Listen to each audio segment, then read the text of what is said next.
Hello mga tol.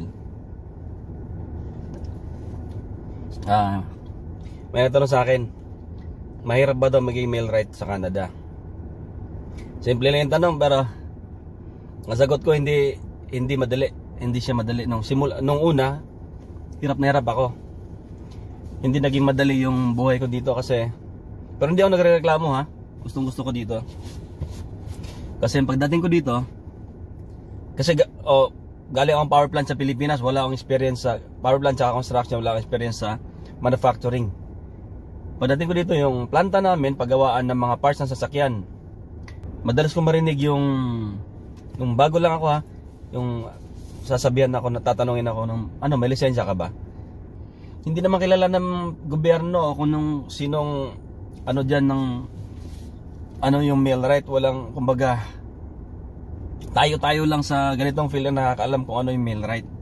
Pero sa Pilipinas hindi talaga siya ganun kakilala. So wala akong lisensya. Uso dito sa Canada yung red seal, yung tinatawag na red seal, o kaya minsan tinatawag nilang ticket, tinatawag nilang license, common.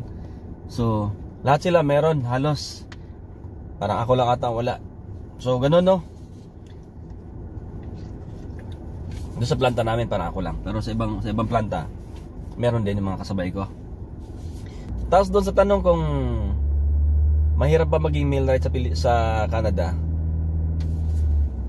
hindi madali ang pagiging millwright dito. Kasi gaya sa akin, kung sa Pilipinas alam mo, gamay mo na yung ganong trabaho ng manufacturing. Ako personally hindi, kasi galing akong power plant, wala akong alam. Yung CNC machine na ginagamit namin sa planta, sobrang dami talaga. Hindi ko na-meet yun sa Pilipinas, hindi ko kilala yun. Oo, kaya hirap na hirap ako. Tsaka ano ba yung CNC machine, nakikita ko lang sa YouTube. So hindi ko tapos yun yung mga machine namin dito, yun yung mga bumubuhay sa planta. So ganun, pag may problema sa planta, mga unang buwan ko, sinasama ako ng mga millwright, ng mga electrical, observe sa akin yung ginagawa nila. Tapos tumutulong ako. Kasi gusto kong matuto, kaya tumutulong ako. Pero siguro mga pangatlong buwan, binibitawan na ako mag-isa. Nahirapan ako kasi maliliit yung trabaho ko, maliliit lang. Pagpapalit ng mga airlines, mga coolant leaks, mga kung ano-ano. Noong una, maliliit lang binibigay sa akin kasi bago ako.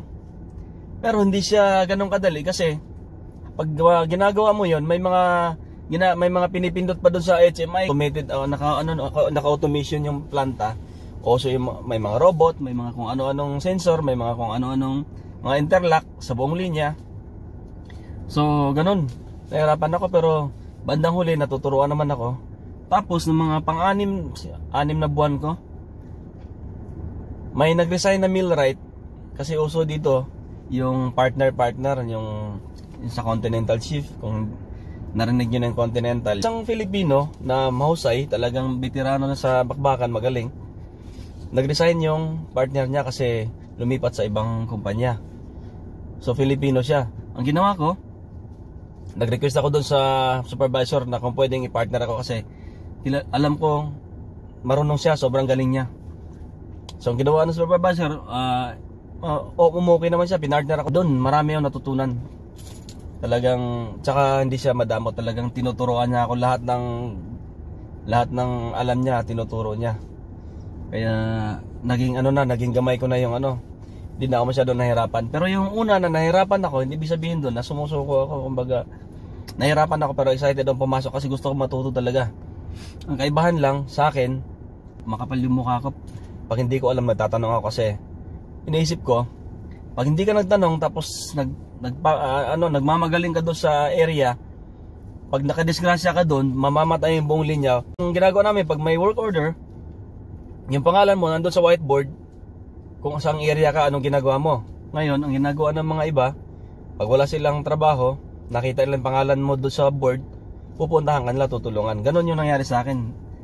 Kahit hanggang ngayon na pero ganon din ako sa kanila. Pag nakita ko may ginagawa sila, tapos maalalaman mo naman kung malaking trabaho o hindi doon sa pa lang.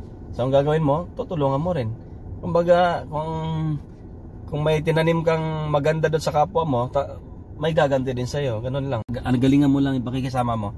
Kasi yun yung susi doon para hindi ka mahirapan, maraming tutulong sa'yo. Mahirap yung pag nagtatrabaho ka doon mag-isa, mabigat yung trabaho, walang gustong tumulong sa'yo. Ibig sabihin, may problema ka baka sa ugali mo. So, ganun lang. Yung gagalingan, unang-una, gagalingan mo kung hanggang saan yung kaya. Pag hindi mo kaya, magtanong. Ganun na lang. So, pagka doon sa mga nag-a-apply, sana galingan nyo. Kasi gusto ko rin makarinig ng marami mga millwright na nandito. Gusto ko yun. So, ingat po tayong lahat. Magandang gabi. Gabi na naman. Bukas pasok na naman. Ingat.